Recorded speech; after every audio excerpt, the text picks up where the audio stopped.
Anytime you create a Bohr model, we want you to identify the number of valence electrons. Valence electrons are any electrons that are in the last energy level that has electrons. This last energy level would be called the valence shell. Any electron in the valence shell is called a valence electron. The valence electrons are going to range anywhere from 1 to 8 in any Bohr model. Now, the reason that these valence electrons are so important is because they determine chemical reactivity. So we need to decide, what do we mean by chemical reactivity? So reactivity is the ability of an atom to undergo a chemical reaction with another atom. So we're talking about chemical bonding. How do they bond with each other? And do they bond with each other?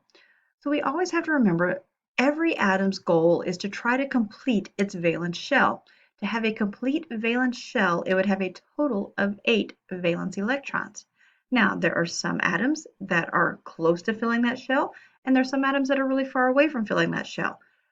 The number of valence electrons is going to determine just how reactive it is. So let's see what that actually means. So let's take a look at our periodic table. Remember, we said that the group number is going to tell us the number of valence electrons in any group. So group 1 has 1, group 2 has 2, and we go over here to group 13 has 3, 14 has 4, and so on. So remember, you can always identify valence electrons by looking at the group number. Now let's talk specifically about groups 1 and 17. Group 1 has 1 valence electron. Having that one lonely valence electron makes it highly reactive. Group 1 elements are unstable.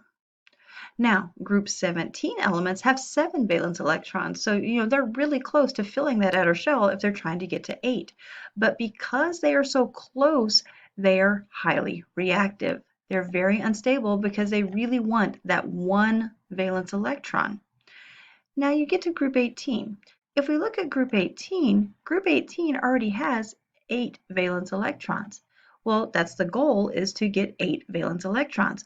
So every element in group 18 is not reactive. These are said to be the least reactive or non-reactive, and they're called the noble gases. Now, the exception to the 8 rule is helium.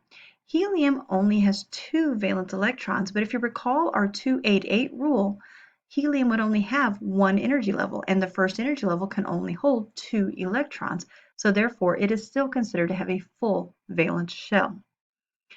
Now, when we look at groups 1 and 17 being highly reactive, we also have to look to say, you know what, they would actually bond well together. So let's look and see how they bond.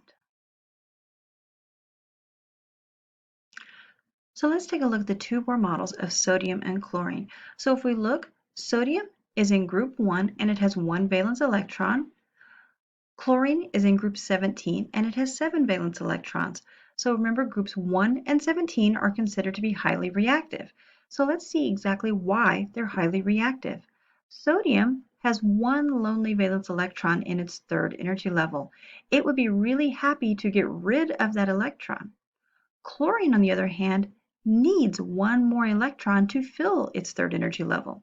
So chlorine is really desperately seeking somebody to give it an electron. So in this case, sodium and chlorine are hanging out together, and sodium goes, "Hey, chlorine, I'll give you my electron." Chlorine's like, "Oh, thank you so much. That'll make me so happy." So what's going to happen is, if sodium gives up this electron, this third energy level is going to go away.